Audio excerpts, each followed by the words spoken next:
السلام علیکم ورحمۃ اللہ وبرکاتہ۔ 14 اگست پاکستان کی آزادی کا دن ہے۔ عن قریب یہ دن آنے والا ہے اور ابھی سے لوگوں نے اس کی تیاری شروع کر دی ہے۔ ٹھیک ہے، خوشی کا دن ہے، خوشی منانی چاہیے، لیکن ہم مسلمان ہیں، ہمیں ہر وقت یہ دیکھنا ہے کہ ہمارا دین ہمیں کن باتوں کی اجازت دیتا ہے اور کن سے روکتا ہے۔ شریعت کے دائرے میں رہتے ہوئے خوشی منانا منع نہیں، بلکہ اچھی بات ہے، لیکن شریعت کی حدود سے تجاوز کرنا، ایسے کام کرنا جو لوگوں کے لیے اذیت کا سبب بنے، جن میں فضول خرچی، اسراف اور شور شرابہ ہو، یہ سب گناہ کے کام ہیں۔ آج کل آپ دیکھتے ہیں کہ لوگ اپنے بچوں کو بڑے بڑے باجے دلاتے ہیں جو گلیوں میں زور زور سے بجاتے ہیں۔ دن بھر گلی محلوں میں شور و غل اور ہنگامہ ہوتا ہے، جس کی وجہ سے گھروں میں موجود بزرگ، بیمار اور آرام کرنے والے افراد اذیت میں مبتلا ہوتے ہیں۔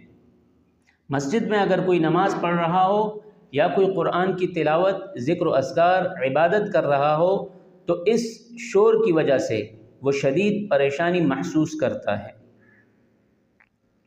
یاد رکھیے، نبی کریم صلی اللہ علیہ وسلم نے فرمایا، مسلمان وہ ہے جس کی زبان اور ہاتھ سے دوسرے مسلمان محفوظ رہیں۔ ہم نے کبھی سوچا ہے کہ ہمارا یہ شور شرابہ اور غل غپاڑہ کسی نمازی، کسی مریض، کسی بزرگ کے لیے اذیت کا باعث تو نہیں بن رہا؟ یقیناً بن رہا ہے۔ ہمیں اس چیز کو ختم کرنا ہوگا۔ ہمیں سمجھنا ہوگا کہ ملک پاکستان صرف ایک جغرافیائی آزادی کا نام نہیں، بلکہ اس کا مقصد یہ تھا کہ ہم آزادی کے ساتھ اللہ کے دین پر عمل کریں، اللہ کے احکامات کی نافرمانی نہ کریں، بلکہ اللہ کے احکامات پر کاربند رہیں۔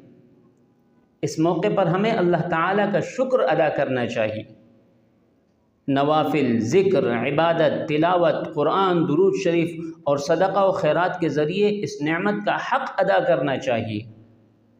یہ دن شور شرابے اور گناہ کے کاموں کا نہیں، بلکہ شکر گزاری، سجدہ شکر اور اصلاح احوال کا دن ہے۔ اللہ ہمیں سمجھنے، عمل کرنے اور اپنی خوشیوں کو دینی شعور کے تابع کرنے کی توفیق عطا فرمائے۔ آمین یا رب العالمین۔